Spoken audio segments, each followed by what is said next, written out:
Hello, everyone. Welcome back to another episode of the R Squared podcast. My name is Rajat, And it's your bro Rishman here. What's up, everybody? and today joining me and Rishi is a good friend of ours, Nishma Thakor. Nishma, how you doing? I'm very well. Very honored to be here. It's great to have you on. So, Nishma, you're an operations lead at Lululemon, right? Yeah. And Yeah. so, can you tell us what are the responsibilities? What do you generally do as an operations lead at such a big retail firm?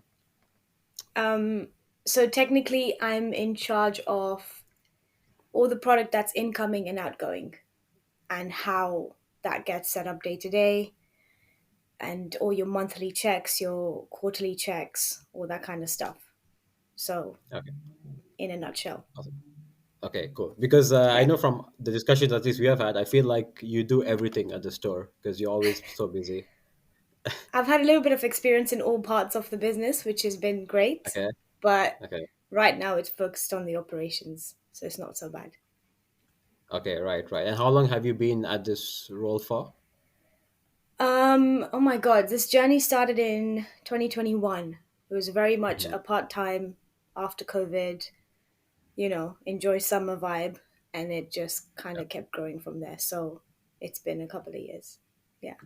Okay, nice, nice. So you currently work at the store in London, and as I understand it, Lululemon now have a new store or are going to be moving into a new store in London. Is that correct? Yeah. So I'm Yeah. on the Regent Street store, which is the flagship store, Yeah. and we have just moved two doors down. So currently, as we speak, we're in the middle of turnover week. So we've closed down the old store and the last 3 days have been kind of big. We've had our biggest moves happen in the last 2 days. So it's going to be the flagship store and the biggest international store outside of North America. So it's a very big deal right now. Yeah. Okay, nice, nice, awesome. So the thing about obviously retail, I think it's very interesting because it's not just about, I guess, the buying and selling. There's a lot of strategy and even psychology to an extent that goes on, at least within the store. So things like, I guess, knowing where to place the products, the layout of the store to ensure the traffic flows. Is that all things you consider on your day to day as well? Yeah. So you hit it right on that point. Basically, there's different teams, right? So the whole point is how are you going to increase business, and for that you need the store to look good. How are you going to sell a certain product? How do you pair it with other products? How do you increase your unit per transaction? That kind of stuff. So we have a team for that. Like every morning you have your merchandising team, which pretty much every retail store has, and that is their goal to how to ensure that you're selling through your product. And yeah, so there is a lot of detail to it, and when you're the flagship store there's a lot of eyes on you as well, so everything has to be perfect. But at the end of the day, it's retail, so things always happen, and you just kind of continue going the same Yeah. direction. Yeah, and so I mean another thing which is quite interesting is that obviously now a lot of shopping for fashion happens online as well.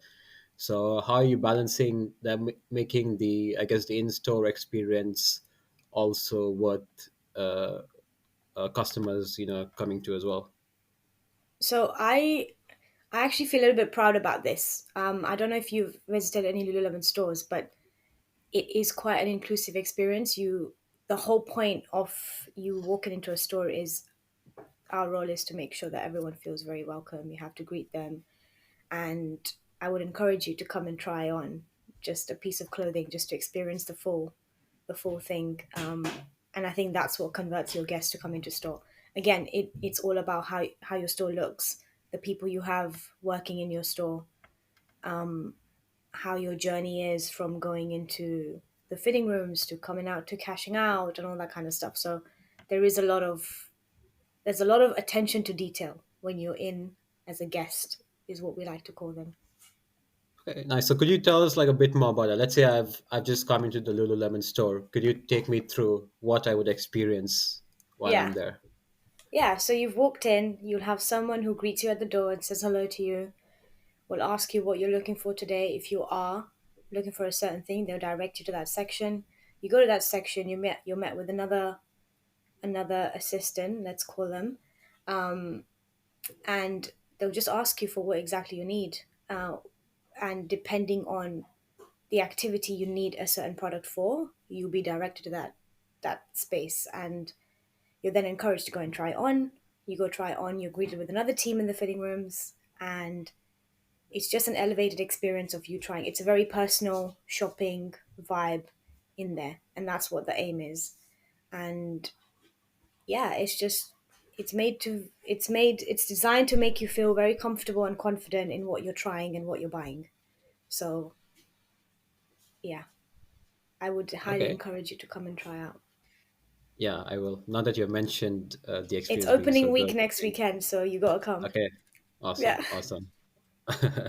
And then is that like a conscious effort that is for the store that you work in, or is it just a general Lululemon sort of strategy that you try to implement? That's the training that's provided to every single person who is Yeah. like training into work at our stores. Basically, it's a universal experience, so they pride themselves in it. You know, regarding like your store, which focuses a lot on fitness clothing, right? If I'm Yeah, not wrong. So athleisure. what stands at leisure, right? So what's so different between your store and other stores like Gymshark or another one which I don't know if you've heard called Gym Plus Coffee, which also does quite a bit of sustainable material usage in their clothing, so that they stand out quite a bit because of that. Like, how do you guys stand out? I think for Lululemon, it's a Vancouver brand, right? It's a Canadian brand, so I think there's already been that sort of attraction from it on that side of the world, and they're just trying to bring it over to the rest of the world. And yes, some part of retail is always going to be a bit of fast fashion, and it is the quality of the product. Yes, people will argue it's not 100% sustainable and stuff, but I think it's just people who have tried it and tested it and want to stick by it. And you may have those certain percentage of people who are new to it, and you just have to educate them on the product that they're going to buy and what's going to be used for. But we've got Gymshark right 2 doors down from us, and with Gymshark, I know it's very heavily influencer based because that's the kind of demographic that they always go after. With us, it's very much you've got that those few influencers who are exposed to the brand, but then you have a lot of tourists, a lot of people who have heard about the brand, or there's been a trend of a certain product who then and they want to come and try it and stuff. So the difference might be, I like to think, is how you're treated when you walk into a store.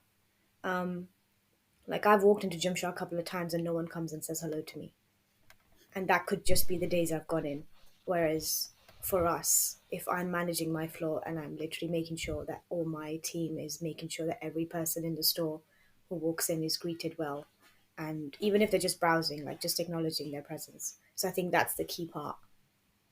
I'd like to Honestly, that think. is quite amazing because it's so important. Because even I personally, if I'm going to get into a shop, it's the first person, first interaction, customer service, that gets you feeling more comfortable to shop and enjoy yourself. To be honest, that's nice. That's Exactly. nice.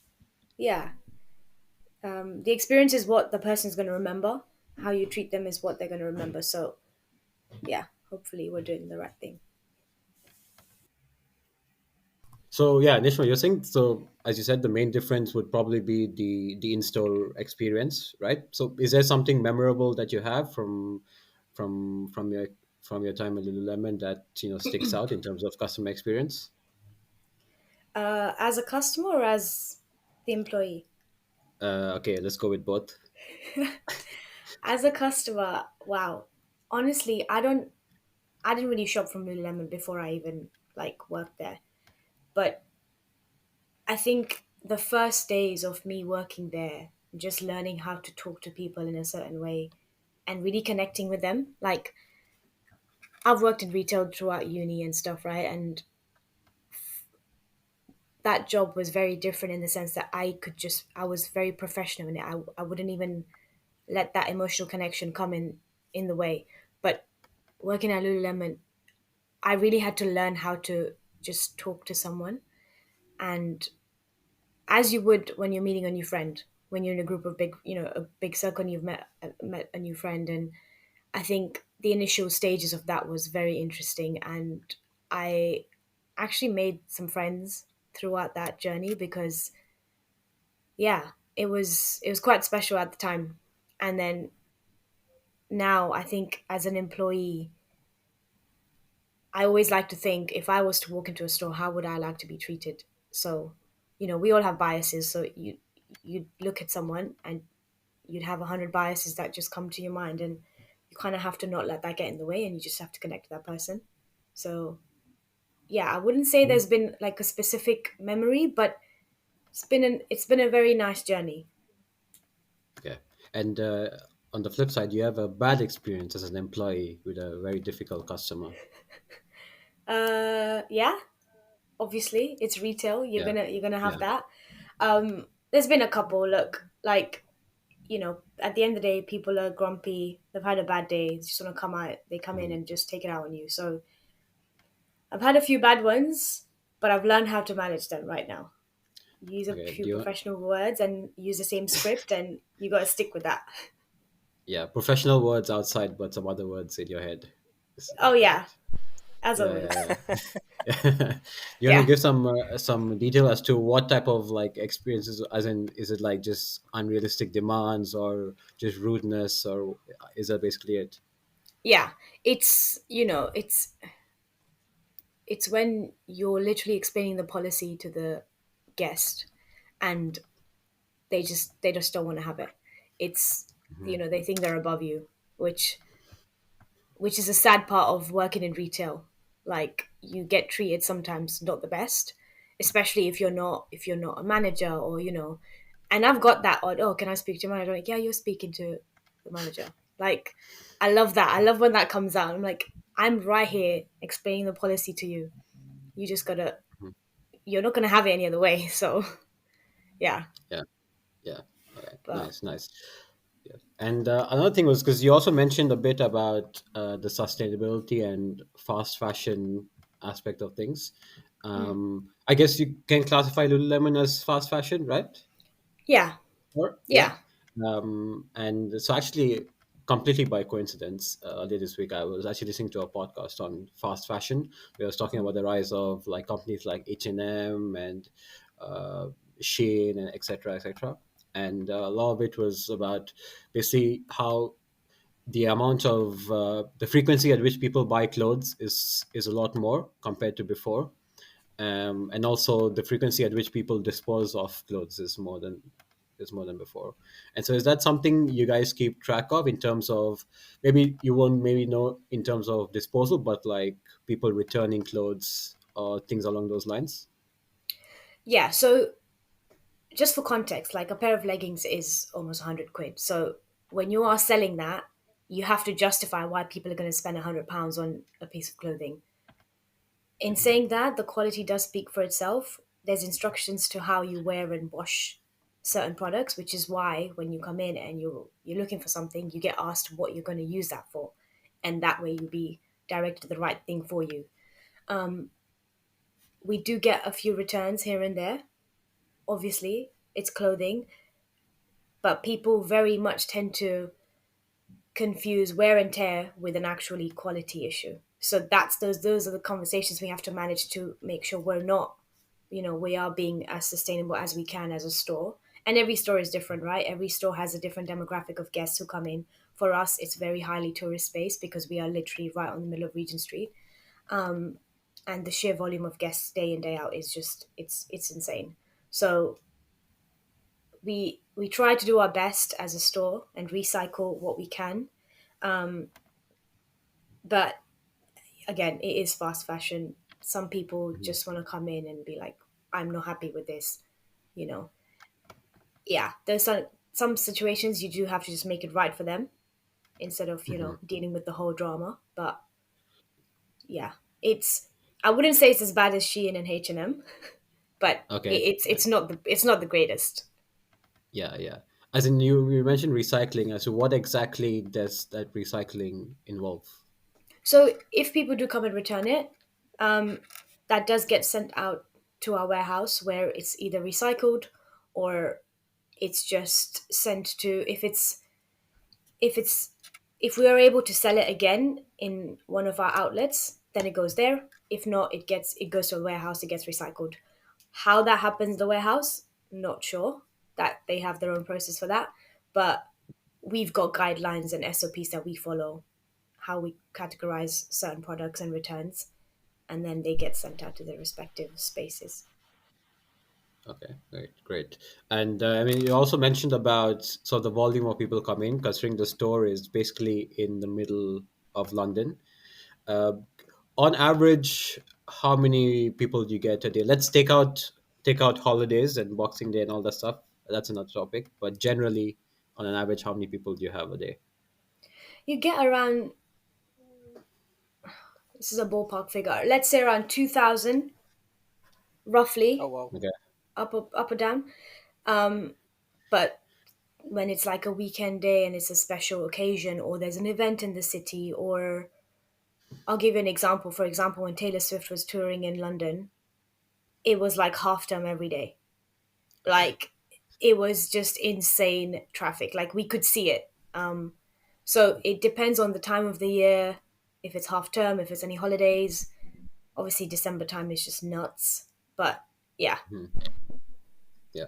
And then how do you manage during those really like busy periods when there's just a crazy influx of people coming in and out? So we've got so the store has a store manager, assistant store managers, myself, and like the leaders you want to say, and then your like selling assistants. So they make the schedule. The managers, they'll, because we have our plans, right? Like from compared to last year, you get your plan for this year, and you just schedule according to that plan. They handle that. They manage how many people they want to put in on every single day, where they want to put in certain people, and just place people according to their strengths in the store as well, just to make sure we're maximizing on that. Uh, that's not my job. Yeah, I have a bit of input depending on certain days, like because my focus is operations. I look at the deliveries coming in and out. If it's a high delivery box, high delivery day, I will literally be like, okay, I need certain people on this day to make sure we get through so and so. So not entirely my job. I have a bit of an input on certain days, but they just look at the plan and schedule accordingly, basically. And obviously, if it's half term, then you'll have a bit of a bigger team. On Saturdays, you'll have a bigger team because that's like, busiest days. Obviously, Christmas, that's just everyone's like all hands on deck. So, yeah. Yeah. So is the Um, busiest. So okay, Rishi, go ahead. so actually, finish this topic, then I can rewind a bit. Okay. So is the busiest period of the year basically Boxing Day and Christmas? Yeah. Yeah. Uh, Okay. you can say Black Friday. Uh-huh. Black Friday has somehow become really, really big in fashion. Or maybe it's just Lululemon, I'm not sure. But Black Friday and then you've got your Boxing Day. They're the most craziest times of the year. Okay. Okay. So, do you, back to like, I guess you can consider it under sustainability or waste. Do you have a lot of second-hand clothing, or when the clothes go out of season, out of fashion, and you're putting them on sale, and then they still can't be sold? Do you have those instances? If you do, what do you do with those types of clothing? Where do they go? That situation. So you get instructions from the warehouse and from above store support, and they just tell you where this product is going. It can either go to outlets or it goes back to the warehouse and then they recycle it for another sale, or they send it to their other outlet partners and stuff. So there is always a home for this product. What happens to it after it leaves my store is above my pay grade, so I don't like to involve myself with it. You said something. Well, I'm not sure if you can talk about it, but uh, outlet partners. So, are there instances where clothes can be recycled between different brands of stores? No, it will be Lululemon partners. So we have like, you've heard of Vista Village. They have a Lululemon store there. So we tend to send them stuff every like, oh, every so often, or if we get a certain instruction of like certain products need to go to this like Vista Village, or there's Cheshire Oaks have an outlet there, and that technically consists of pretty much product from other stores. That's their delivery top ups. That the product that comes from other stores. We get our product top ups from our warehouse, if that makes Right, sense. right. Yeah. And are you seeing an increase in demand for these, for like recyclable clothing and eco-friendly clothing? Because, for example, if I take, I think maybe H&M, they have the range where it's just done from recyclable materials. So is that something you're seeing an increase in demand of in Lululemon? So yeah, we do a range that's called the lab range, which is all recyclable material. That is obviously a bit of a higher price point, but we get season drops of that, so it just comes and goes every so often. We do get people who are very specific to the kind of materials they want in their product. So some people come and be like, "I want something 100% cotton." Most of our stuff does have a little bit of polyester. That's just the name of the game. If you're in the fitness industry, you need to train. You need something that's going to last. But yeah, you do get specific requests, and then we just walk, depending on the kind of product they want. If they want a top or a bottom, like we'll work with them to find the right thing for them. But yeah, we do see it. But at the end of the day, Lululemon is a bit of a, let me say, trendy. Some of the products are quite trendy based. Like people will go on TikTok, and I'll literally get people come in and be like, "I'm looking for this," and it'll be something they saw on TikTok, and we still get that a lot as well. So it's not a big amount because again, people are aware of the brand. They know the products that we have. But when we do have those guests, we kind of always try and find something for them as well. And I mean, glad that you mentioned the trending part, because I wanted to go on to that, because a lot of fashion is based on influencers, and obviously you mentioned Gymshark using influencers a lot to market their products. But we know you have a lot of these fashion influencers doing like haul videos and things like that. So is that a big part of what the company is doing to sort of build their customer base? Yeah. So as a store, we have our store ambassadors, but as a region, you also have your city ambassadors and stuff, and the the head office kind of deals with that team and stuff. But as a store, for example, we've got ambassadors who are from the local studios, fitness studios around us. So, for example, you may have heard of Barry's, you may have heard of Cycle. So we kind of go and seek out ambassadors who we think are gonna who do good who we think do good for the community around them. So we have one Barry's trainer who is our store ambassador, and we go and scout them, we go do their classes, and then we report back to our community manager who deals with the ambassadors on a store level, and we then do events or just activations with that store ambassador to then get our product out, or plan an experience or plan a class and then a gift after the class for the people who do come to that class, kind of stuff. So it's not like I said, it's not very Gymshark vibes, because that is just clearly a lot of marketing, right? Gymshark know what they're doing. For us, it's very much like the person who is picked is very intentional, and the crowd that they have is the kind of crowd they want to promote certain type or certain part of the business in terms of products. So yeah, we don't have control over the city ambassadors as a store, but the people who are ambassadors of our store, it is very much the team has gone, done their class, have experienced them as an instructor or what they do, and then we report back to our manager and be like, yeah, we like this person or we don't like this person.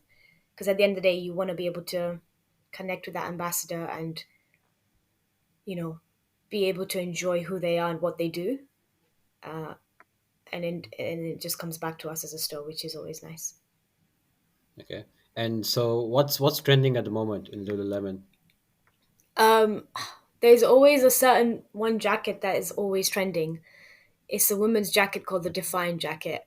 I will let you guys go and search and research whatever you want to do with that. But I'm going to Google that right now, actually. Yeah, we're do just it. looking at it right now. What you The said? Define Define What is it jacket. called? jacket. The Define jacket. It's got Anything for different men? versions. Ah, okay. Yeah, I see. Anything for men? Men's, you'll be looking at the Metal Vent franchise. Metal vent. It's a training Right. top. I'm sure all our listeners are also searching this Uh, as we speak. Metal vent. Looks just like a shirt, to be honest. Isn't it? Yeah, it is just a Yeah. training shirt, but it's the technology. Yeah. It's got silverescent technology, which is basically anti-microbial and anti-stink for Just those. for the listeners in, if you are searching the metal vent, type Lululemon after that. Don't just type the metal vent like I did, or you will get something very Yeah. Um, Good call. Cool. nice. there's a lot. Yeah, there is a lot of products that people like. Yeah, they come in and look for, but I think those two are they're up there in the core styles. Those are the core Yeah. styles that never go out. Right. Okay. Yeah. So I was going On to ask that. on So, like, generally, how long do these trends last? And I'm sure there are some that are always popular and some which are always moving on. Yeah, So, generally, how long do like trends like these last? it just depends. So, for example, the defined jacket. 2 years ago, people would come in and look for this, and we would never have the stock of it. But now they've created that demand for it so much that we've now got it, and people are just coming in and getting it. So what they now do is come up with different colors in that jacket, or it comes in two fabrics, so you get different. There'll be more of this fabrics for a couple of months, or depending the time of the year, and then what you'll also get is like for Chinese New Year, there's always a collection that they drop, and you get like the defined jacket in the nice Chinese New Year red color or something like that. So that defined jacket is like the top of the iceberg for every Lululemon store, and also anywhere you go in the world. Like we will have guests from Asia who come in and be like, "I want this defined jacket." So the oh, demand for it is very high. Yeah. Uh, on the topic of the fashion sense, with the jackets, especially, I'm seeing a lot of companies where they have the sleeve slightly longer, reaching the middle of the palm, and wrapping around the thumb. so What is that the reason for this? I don't know if you do that as well. Yeah, it's a thumb hole. It's a thumb hole that encourages the sleeves to stay there. I don't know where this trend started from, but on our products, everything that has that thumb hole, it's written in the product description, and that's the selling point. So our educators are encouraged to use that as a selling point to be like, oh yeah, it's got a thumb hole. I don't know where Right. this came from, but it's a thing and it works and everyone's excited about it, so we're just rolling with it. Nice. Nice. And Risha, I have a question in mind, but it's actually your question, so I don't know if you want to ask your favorite question. Nah, go for it. Okay. Okay. So do you use a lot of like tech and AI in the store in terms of, let's say, like VR, for example, or technology in terms of inventory management? So we don't have AI. We don't use any AI. Our tech Mhm. is, I don't know if you've heard of RFID. No. So basically, when you go to Zara and you check out and they've got those new self checkout thingies, or like Uniqlo. Oh yeah, yeah, yeah. Yeah, it's basically the same system. Uh, That's how we manage all our products. Every single piece of clothing has a unique RFID, so that's how we manage it. That's how it's received into the system. That's how it's taken out of the system. That's how it's programmed from one part of the system to another. So yeah. okay. With it's a completely different question actually, but do you have to deal with areas such as theft of products? Uh, How do you handle that? Funny you asked that. I'm actually the store asset protection lead, and that is to do with safety and that kind of stuff.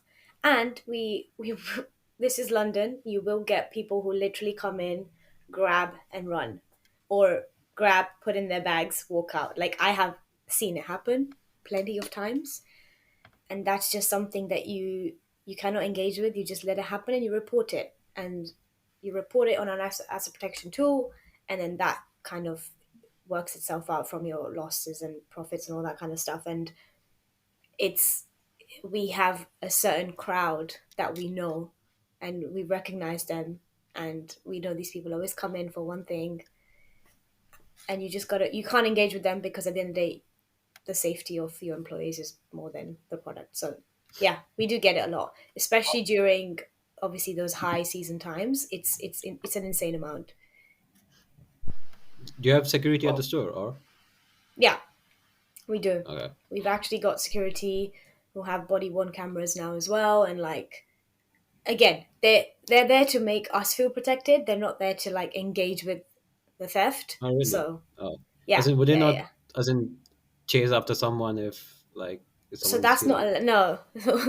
we This is a funny story. We once had a female security guard, and she was great. Like, don't get me wrong, she was feisty. We were like, yeah, she's the big deal here.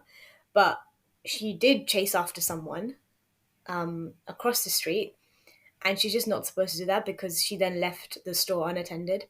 And I don't know what happened to her. We Uh, saw her a few times after, but then I think security companies changed. That always happens. So yeah, they're not allowed. They're allowed to just ask them to leave the store, but they're not okay, allowed to like physically like get violent with them. but at least if they're, let's say they're about to leave the store, I mean, you can at least confront them at least, right? Yeah, yeah, that's Yeah. allowed, but you're not. Okay. Yeah, Yeah.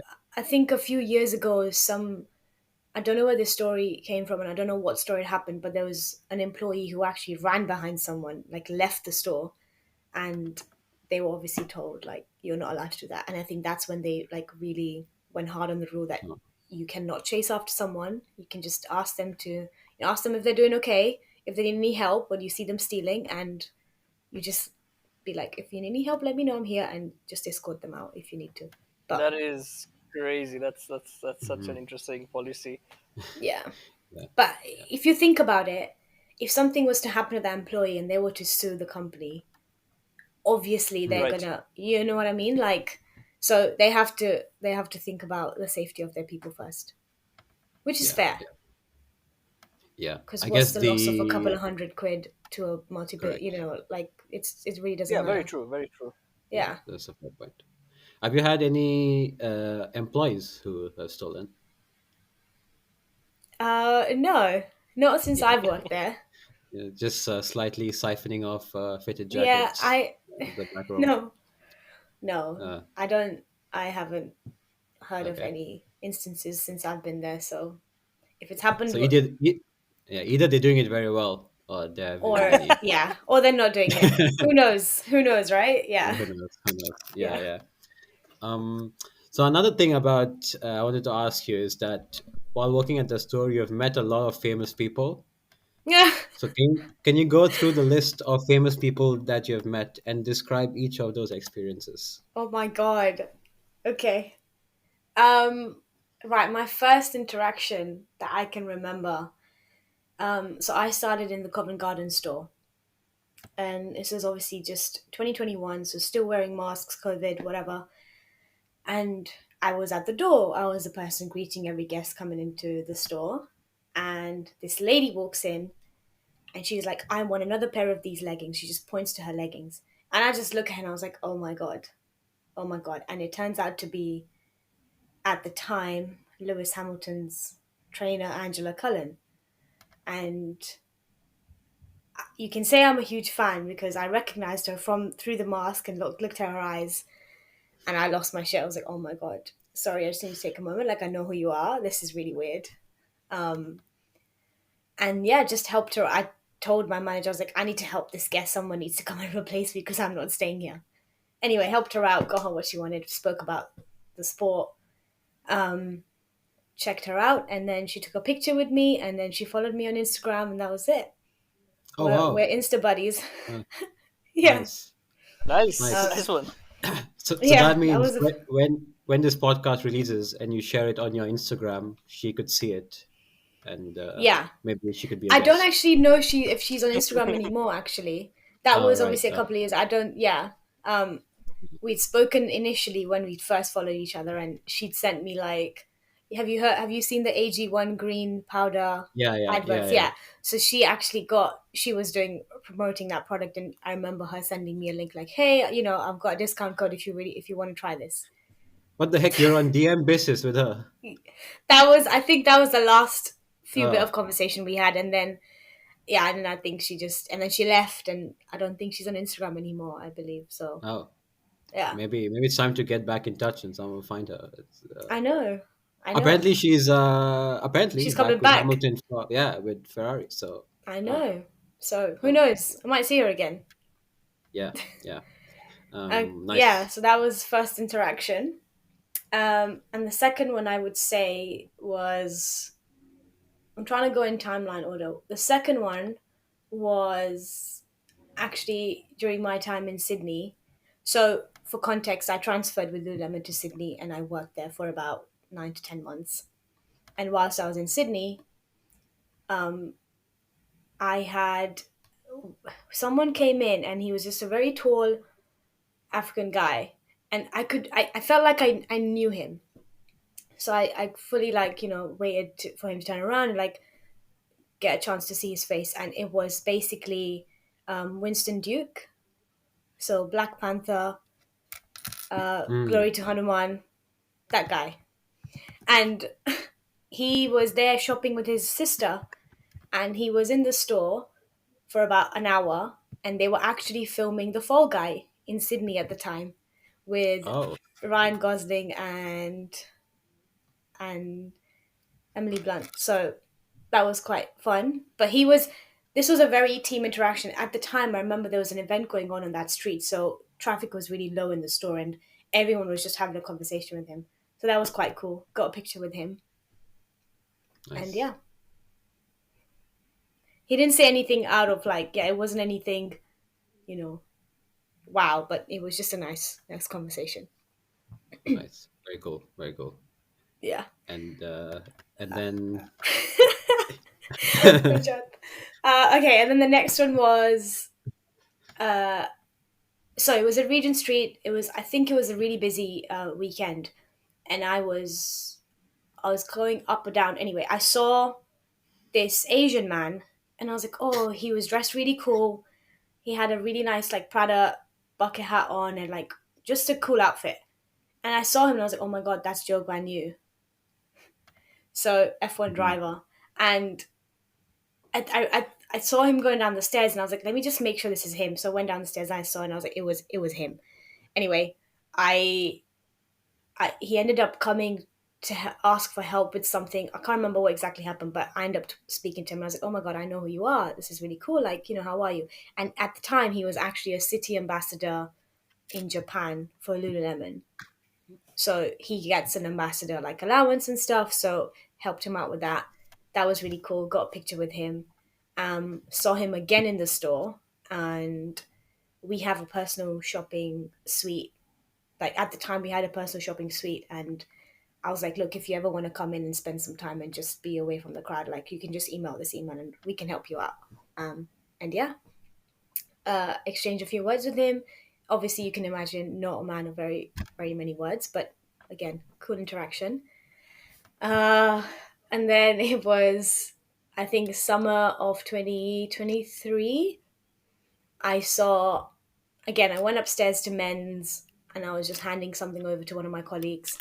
And I saw this bodyguard just standing there very like serious. And I was like, hey, okay, do you need any help? And he's like, no, I'm good. I'm just waiting. And he pointed to someone. And the person he points to was Virat Kohli, which was sick. That was pretty cool. Um, he was just shopping. Uh, and I was like, oh my God, hey, like, you're right. Do you need any help? He's like, no, I'm good. And then he actually said, I need like a couple of sizes and some things. Like, cool, let me get them for you. Got them for him, and then just checked him out, had a conversation with him. He's like, oh, this brand is really like picking up. I was like, yeah, like how did you get introduced to it? He's like, oh, Anushka told me, just casually dropping his wife like that. And yeah, just spoke about that, and I can't remember what else he said, but yeah, it was just, yeah, I didn't really ask him for a picture because that was way too, I was like, keep Yeah, it cool, just seem professional.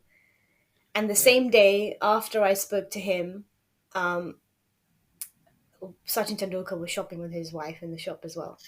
I happened to see him, and he was very shy. He was very, you can imagine, we know how he is. And I was like, yeah, let us know if you need anything.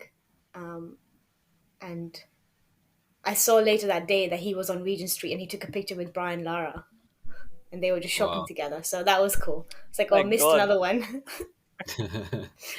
That was, yeah, that was very, very insane that day. I was like, I couldn't believe I've just met like two legends of cricket in India. Like, it's mad.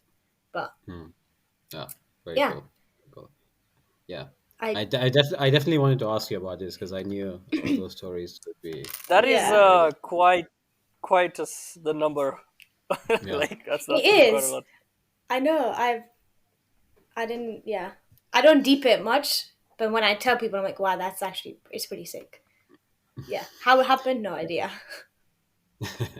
Yeah, I guess because I mean, obviously the store is in the center of London, and I'd say like it's quite a upmarket brand to an extent, right? So I'd say it caters to that sort of crowd as well, which makes sense. But it's one thing to have them there, but I don't think to spot them as well. I feel like in London generally there are probably so many famous people, but we just don't even see Yeah. half of them because it's so crowded. Yeah.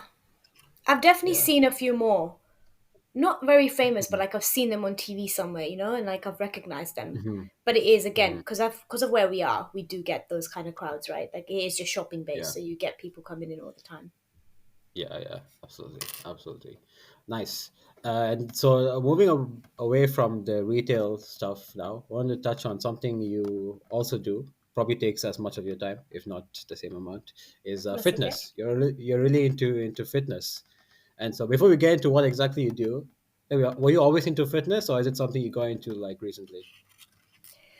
Yeah, so I think for me, movement in general was always something that I felt comfortable with. I felt like I was at home, even throughout school and stuff. Like I feel like I was always active. I enjoyed the sports in school. Like it was always a thing. Um, how I really got into it, I Sorry, think after I were moved. you the person winning like all the events in sports day? No, not so many. A Oh, few. I okay, was very okay, competitive. I loved the sports day sprint races and stuff. okay. I think I won a couple. I can't remember anymore, but Like yeah, the like 100 meters, 200 meters, yeah, those ones. yeah. I used to Okay, love those. Um, yeah. like I at the time I thought, oh my god, I could be a sprinter. Like this could be a thing for me. But obviously that wasn't the case. Anyway, I moved to London, and just life happens. You're adjusting to all these different environments and stuff. It wasn't until uni where I started running. Um, like I used to do a lot of home workouts and just like a lot of like just body weight stuff at home just to like explore.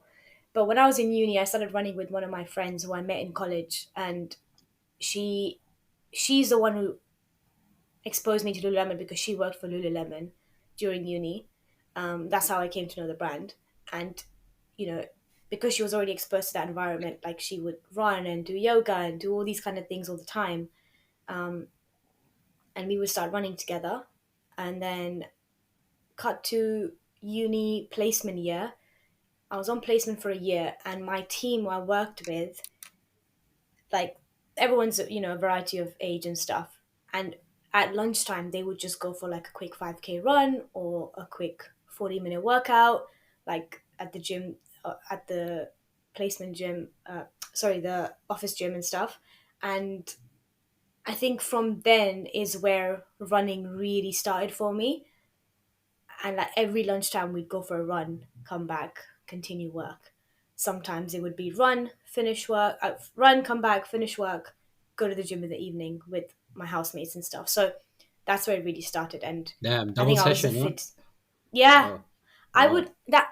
I'm surprised I did that because yeah, I wasn't. I never thought I'd be someone who enjoyed running and weight training at the same time, but like, because that's how initially it fully started for me. It was just great, and I think the only reason I really got into the rhythm of it was because I did it with other people and ran with a group, did all these classes with my housemates. And I think that's why I find it so enjoyable and so easy. Had it not been with a group, I don't think I would have enjoyed it as much as I do now. So yeah, I think Let that's me where it ask you. started. Sorry, let me Good. ask you something which a lot of people, I guess, they don't realize, right? But because of your profession and how busy you are as well, how has the fitness part of things, staying active, actually impacted your working life? It served me a lot better because I've said this to Rajat a couple of times. Like my step count sometimes at work is off the charts. Like I'm doing 17K steps just being at work. So for me, movement, like if I'm to be that, sometimes I'll have the busiest week and I'll be doing like a class either before or after work just to keep me going through that busy week because I have that energy. If I'm just working and it's a busy week, I feel more lethargic than otherwise. And it's really helped. It's really helped with a lot of things. And I think the main reason for me at the end, it's just mentally. It's really like helped regulate the mental state every single time I'm struggling, or every single time this things are a bit stressful. Like that's just the one thing that keeps me in check. So it's definitely helped my working life a lot more than I would have thought. Awesome. And you also recently completed a marathon, right? I So did. talk to us about preparing for a marathon and then running the marathon. First of all, Uh, congratulations. Well Yeah, done. Thank you very congratulations on much. completing the Thank you. marathon. Thank you so much. Appreciate that.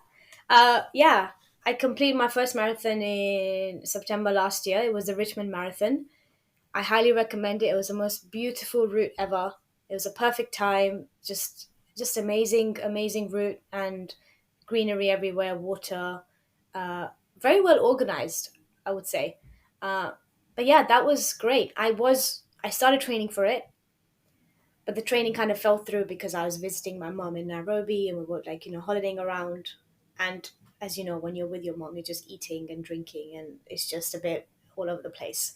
So I ran a couple of runs there. But before the marathon, the longest distance I ran was 3 weeks before it. I ran 26K. And that was the most I'd run ever in my life. And that was just like, okay, I need to get some distance in. I saw this run club. I was like, I'm just going to join them, and did the long run. A couple of weeks later was a marathon. And the only reason I got through the marathon was because I ran it with my friend. He's my running buddy. We've done half marathons together. We've done my first marathon together. And for me, I'm like, I always tell him like, you don't stop. If you stop, I stop. So I'm just gonna keep up with you. And it was great.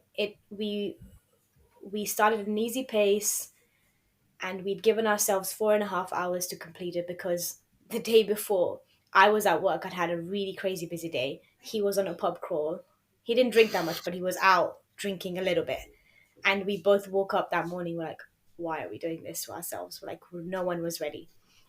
But we ended up smashing it, and we did it in 4 hours and 19 minutes. And we didn't even think about achieving that at all. Like we were waiting for all our friends and my family, and we're like, "Where are you guys?" Because we'd given them 4.5 hours to meet us at the finish line, but we'd finished way before time. So that was great. My God, well done. Against the odds, against the day and night before, I guess you can say as well. Like that's that's quite impressive. Thank Yeah, you. amazing. Honestly, we didn't believe it ourselves. We're like, "What the hell?" Yeah, and but But then how is the actual like running part? Because I've heard a lot that usually at 30 km is when there's you get like a massive wall, and then the last 12 is just and you just somehow grind through. What was your experience of actually like running through it? honestly, I think all my marathons I've done, all the races I've ran, not marathons, but I've done half marathons and a marathon. Every race, mentally, I don't know if it's just me, but like I kind of just sometimes dissociate at certain parts of the run. I couldn't tell you when and how it happens or why. But this one specifically, I remember I started cramping from my right heel to my hip. And I don't know if that was just in my head, but I just felt some pain. And I said to my friend Pete, I was like, Pete, something's wrong. If I stop, I don't know, something doesn't feel okay. And he was like, "It's fine, just pop some paracetamol." I took some paracetamol, had some sugar, some candy, and had some Lucozade, and we just kept going. And I don't know if that was just in my head or I was landing a bit funny in that part of the run and I could feel something.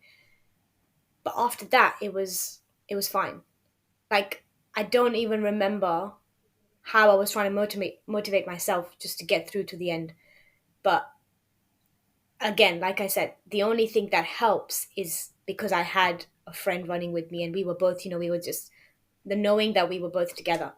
And the only part I struggle with is when it's a straight stretch for miles ahead and you're just seeing a straight road. That's the hardest for me because I can see how far that is. If you're bending and turning and stuff, you don't know where you're going, so you just keep going. And it's the straight stretches that really really mess with my head, and that's what I'm really telling myself to not think about the distance and just take another step. So yeah, it is a very weird mindset that you get when you're at those points of a run. Yeah, for sure. I think for in long runs, the best thing to do, but also in some ways the hardest thing, is to be distracted from what's actually happening. 100%. Um, yeah, I think I remember I've not done marathon, but I've done a half marathon Yeah. in Sheffield, and basically it was going through the Peak District, and the first half, so the first 10 to 11 kilometers was purely uphill, and then it was through the Peak District. So it was this massive long uphill road going the first half, and that was just because it's firstly it's uphill and it's never ending. So because you never see where it basically comes down and turns, and you just have to somehow I don't know, look at the fields, look at the cows, look at the people around you, and somehow be distracted and get I through it. agree. I agree. And what was your post run meal after that marathon? Do Post you run remember? meal. Yeah. So for me, if it's too hot, I get a migraine easily after I've ran. Like I Right. need to straight away sleep because I can't shake it off no matter what I do. No matter how much water I drink, I need to just sleep it off. But luckily that day I was fine because I'd had a lot of electrolytes before, during, and after. And after it, we had some friends with us, my family, my sister and brother-in-law were there, and we just went and got. I remember I just had some chips because I feel like when you've had so much electrolytes and so much sugar, like you don't really have. Personally, I don't have an appetite to eat a big meal like that. But I just remember, I think we just went to a pub and got some food, and then we went for Okay. a drink after. But if it was anything else, probably just some pasta or pizza or something. Like I remember the day before I was working and I just on my lunch break I just went and got a whole pizza from Pizza Pilgrims and I just had it for myself. It's like this could be great for tomorrow, so let's just have this. Yeah. I Yeah. like your pre prep and your post recovery It's from different the every marathon. time. Honestly, it's so different every time as well because I'm still trying to gauge what like I don't feel the same after every race, and I'm like trying to learn, what works, what doesn't work. So I'm trying to not stick with one thing and then restrict myself. I'm just letting it happen the way it is, and then we'll just take it on from the next race. But have you done any races, Rishi? I used to run a lot uh, over here, but just short distance, 400, 800. Yeah. Then I went, like, I really used to love running. I went to UK and the cold told me to just stop running. Yeah. and, and that was the last time I ran. Wow. But you live in a very heavily running community. You have a heavily running community around, no? It is very heavy. But honestly speaking, we don't have any running clubs like the way you do in London and even possibly Nairobi. There is no running club over here. It's the professional training, and then there's us. There's no in between. Yeah, I think the level is so high. You're either pro or you just sit at home. You just know. Honestly. So we enjoy the gym, we enjoy the sports, Yeah. but yeah, honestly, come both of you should come down and have a marathon here. I'll Oh my. I'll cycle behind you guys, but yeah. Let's do it. You know, just today I just saw I think it was the speed walking half marathon. The guy did it in like 1 hour 15. like One walking. hour 15. I The was world like, record for a half marathon How? is 56, like today or yeah, Yeah, yesterday it yeah, broke today, one, yeah, yeah. yeah. right? And he did the walking thing in like 1 hour 15 or 1:20. I was like, what? How do you walking faster than I run? This is impossible. I ran my fastest half marathon was 1:52 Yeah, mine's running. like That's good. That's good. 1:43 running. But I was like, like, uh, that's crazy. We got to see yeah, how this person's doing it. We need some tips. yeah, Although fast walking, it does make me laugh just yeah, watching it. Yeah, I mean, I yeah, give them a lot of credit. I'm not saying it's not easy, like it's yeah, tough, but it just makes me laugh. yeah. yeah. And then another thing you did recently was also a Hell Week, right? With Barry's. Oh So yeah. can you talk us through how Um. Hell was Hell Week? So for those who don't know, Barry's is a fitness studio, and what But Barry's can I like to just say that do. we have been talking about a lot of brands, Lululemon, Barry's, but we're not getting sponsored by any of them. But yeah, but Oh, carry I've on told you anyways. my friends and family discount is available. You just gotta come and take it up. So Oh, okay, okay, okay, okay, that's fine. that's Okay, as we'll far as take it up. sponsorship you're gonna get. That's fair enough. And We'll take it also at this while point. while while you're answering Roger's question, walk us through as well how, like, what motivated you or where the inspiration came from for Hell Week. Okay, so Barry's love to do challenges like that. Like it's a fitness studios. They want to obviously, create business, and they'll just promote like, okay, 7 classes a week for this much. So you buy 7 credits. I've throughout Lululemon, you can imagine I've met a lot of people who are into very different styles of fitness and just movement in general. And Barry's is one like big thing. Um, I've always enjoyed high intensity training. For me, that always it's just something that makes me feel good. Um, so I've had a lot of people who've done Hell Week before, and I've always been like, oh, I don't know, like 3 Barry's a week. I'm like, oh, that's enough. That's my body's like broken. But I've always been intrigued, and I was like, right, you know what? I think it was a point where I just wasn't. I didn't get my life was just like my training schedule was all over the place. I couldn't find a rhythm, and I was getting really frustrated because I wasn't moving enough as I would have wanted to. And it was like winter. I was like, I just need something, and I was like, right, I'm just gonna sign up for Hell Week. And I was like, I'm gonna do it, and just did it. Obviously, some of them I got people from work to come and join me, so it was like easier. Mentally I could just be present. Um, yeah, it was hell. Everything hurt to the point where it would itch. My skin was itching because that's how sore I was, and I do, I don't know if I'll do it again anytime soon. Maybe in the future, but for now I'm good with it. It was good. I think it was good to see how far my body could go. So yeah, I didn't break myself, but it was painful. So I'll take that. Oh, sorry, Rishi, I thought you wanted to say something. Actually, yeah. Uh, What, actually, what can you describe, like, some more detail of the Hell Week itself? Like, what challenges, what different styles and things you went through? So you just do 7 classes. You're doing a class every day. Um, what Barry's do, there's a class. So specifically Soho, you have two different types of classes. One of them involves the treadmill and the running part. The other one is just lift, which is just weights.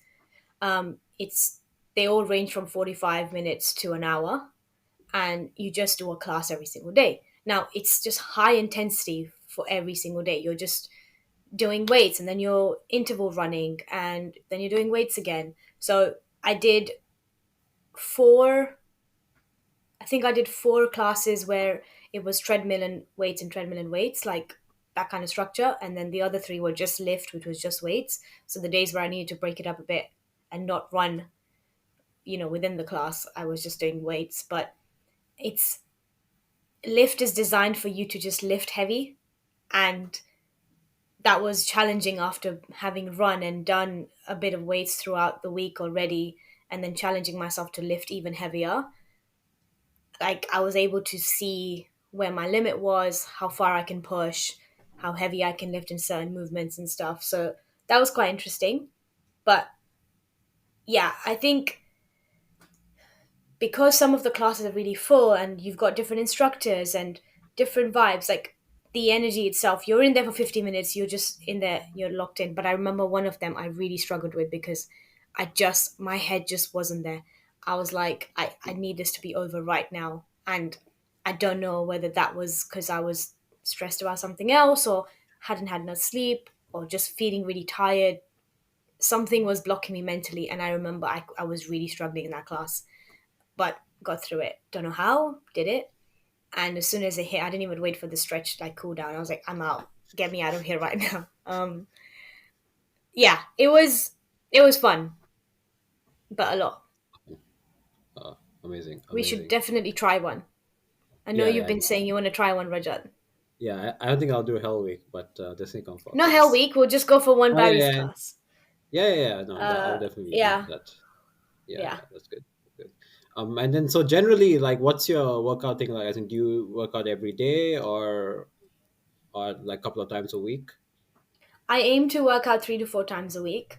I think Mm-hmm. committing to every day, just because of work, I'm just constantly, it's, and also I work shifts as well. So depending on my shifts and if I've got any plans before or after, or I've got some other commitments, I try to just keep it 3 to 4 times a week.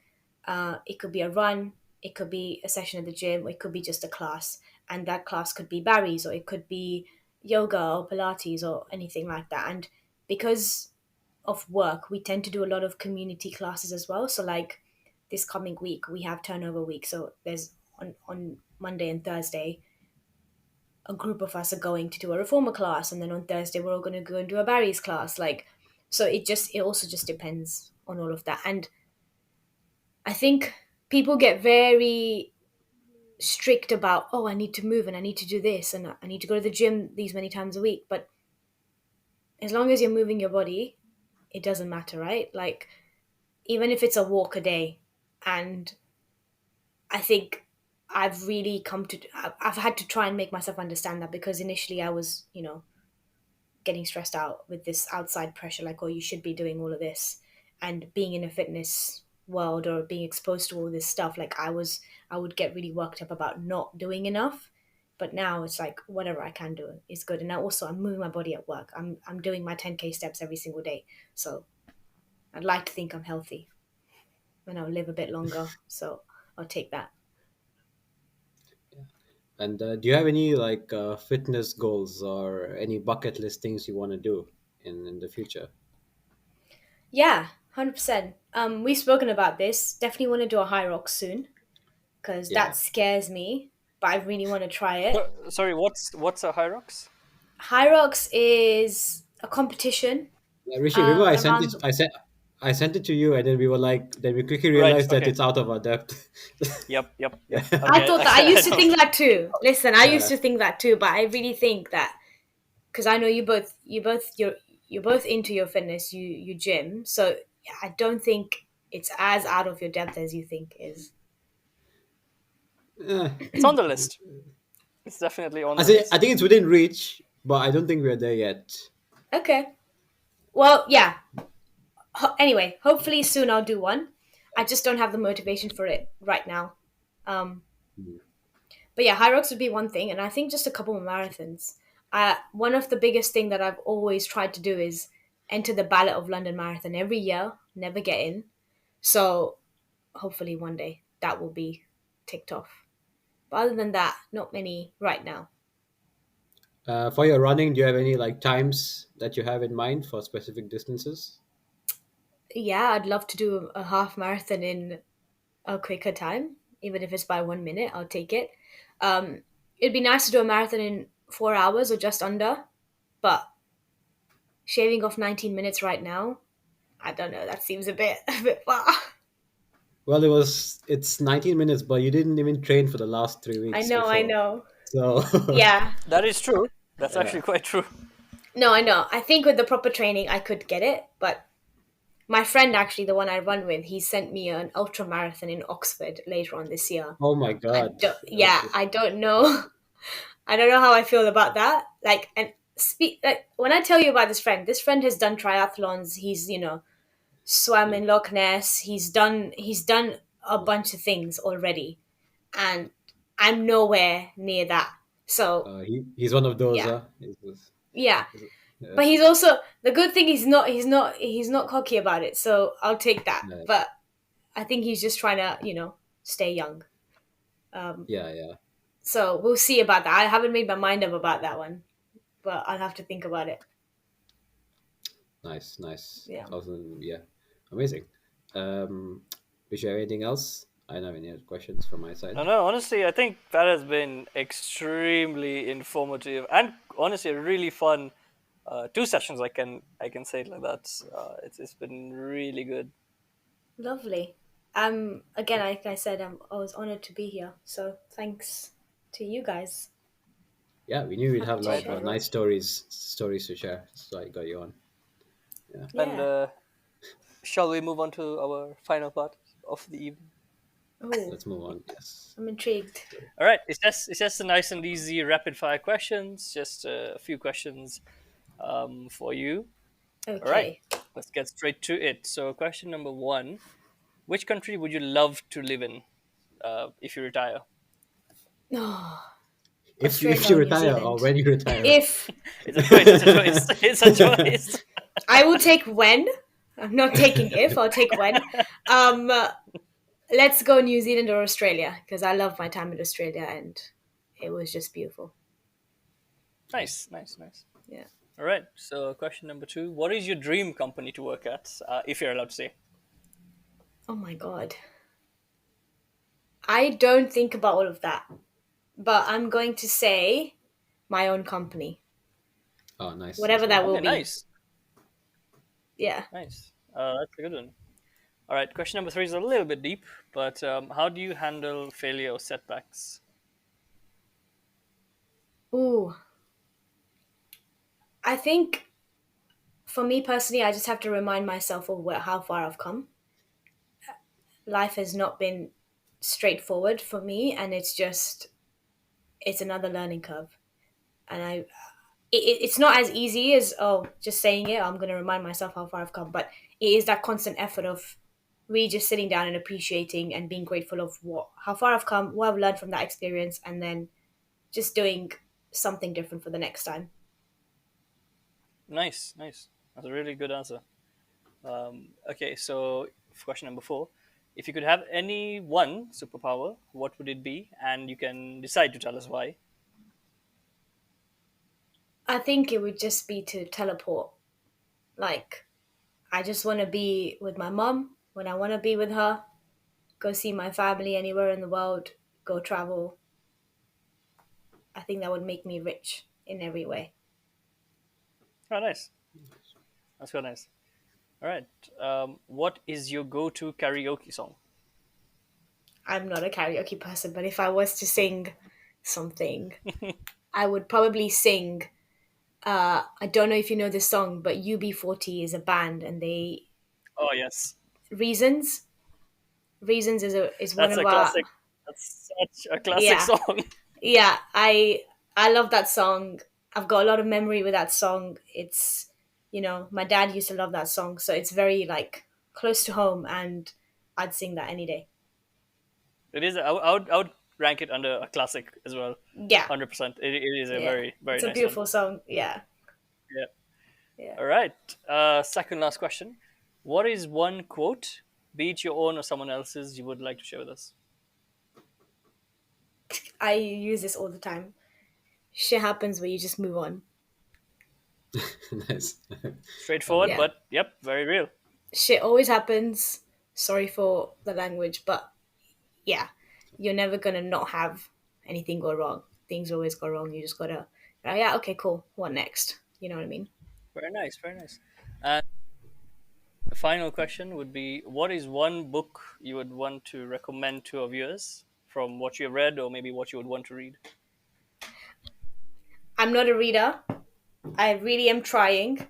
And the one book I read when I was in Australia traveling was a book by Simran Kaur, and she and her friends started this podcast on investing about girls. So let's just say Girls That Invest by Simran Kaur.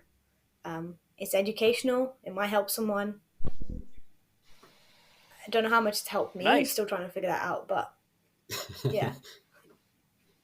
Oh, honestly, I think it's been extremely insightful. That does bring us to the end of our rapid fire questions. It was nice. I think your answers have been actually rapid fire. So Thank Yeah, you. almost all the Wow. that's podcasts true. we've had. Do So I get yeah, do I get something for that? Do I get a prize? we can get another Uh, question. If Okay, you let me add really one more want to question. ask me another question, go for it. Give us one really fun traveling experience. um. Oh. So when I was in Sydney, we went to the Northern Territory. I don't know if you know about it, but it's where the big rock is, Uluru and Alice Springs, and just exploring that whole area was something out of this world. It felt like a different world.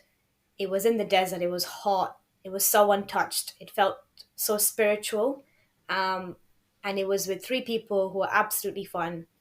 One of them is my best friend now. I met in Australia, and yeah, I think if you haven't been to Australia, and if you go, you need to go to the Northern Territory and just do Alice Springs, visit all the gorges, visit the Uluru Rock, and yeah, too much fun. Nice.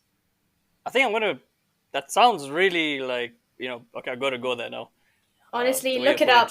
Yeah, yeah, look it up, and I cannot stop talking about that trip. So yeah, I'll try and stop Lovely, it there. lovely. But yes, honestly, that brings us to the end of a very nice rapid fire questions, following a very, very insightful podcast as well. But I think that is it from my end. I'll hand it over to Master in Chief, Rajat. Oh wow, great. Yeah, no, thanks, Nishma, for coming on. This is a very interesting podcast. Thanks for sharing all your stories and experiences. Um, and yeah, just hope you had a good time. I know you were a bit Thank you nervous. for Hope having you enjoyed. me.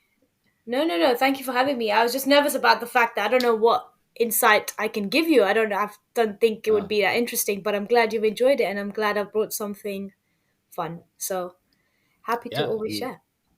yeah. I'm sure everyone who listened enjoyed it as well. Hope so. And yeah, and to everyone who's listening, like, share, subscribe, comment, etc. Thanks for listening so far, and we'll see you in the next episode.